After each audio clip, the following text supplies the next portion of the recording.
these books now, I was listening to the Bob and Brad podcast. So I think if you really want to dig a bit deeper and get more technical, I think that's a great podcast out there. They got a huge following. On that side, you had a phrase you were saying to maximize your gluteus. Oh, yeah. Could you elaborate on that a bit more?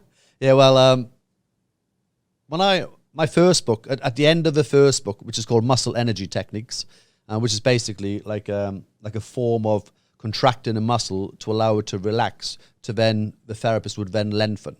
So it's like normalizing muscle length. At the end of it, I wrote a section on weakness of muscles. And in particular, I talked about the gluteus maximus and the gluteus medius. And then my publisher says, well, why don't you write a book just on the glutes? So I wrote an article first, and I called it "Putting Maximus Back into Your Gluteus." Okay, yes, this. And it went down really well. So people liked the article. You know, I had hundreds of comments saying, you know, or could you write a lot more about the glutes, et cetera, et cetera. So then, and there was another funny story, because I had a place in Turkey, and I was starting to write this book, and my son said, "Dad, you know, I know you've written one book.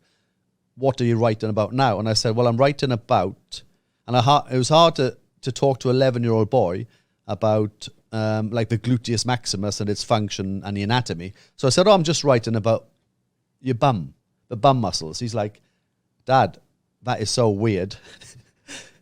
I'm going to tell all my friends you're just a weirdo." He said, "What is there to say? The bum muscles are just big and squidgy."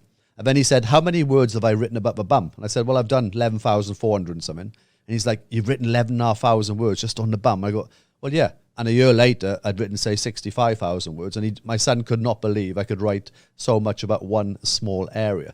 But honestly, you know, and I called it the vital glutes, because the glutes is so key to stability of the pelvis, the hip, the knee, the ankle, and the foot. So if you have a problem with the knee, one of the main focus could be that you would look at the activation, the control of the gluteus. Yeah, I had a major issue with my left knee, and it would happen every couple years where just out of nowhere, I couldn't even do a body squat. Yeah. And there was a really good physiotherapist. I've seen so many people on this island to try to treat this, and there's one in Chalong, kind of off Tiger Road. I can't recall the name.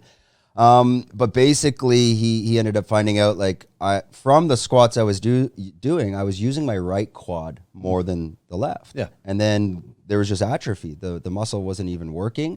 And I was just doing physio and just would go into the gym and build this muscle up, and that went away immediately. Yeah, okay. If you enjoyed this content, we're doing 5 clips like this a week. If you want to watch the full podcast, click here.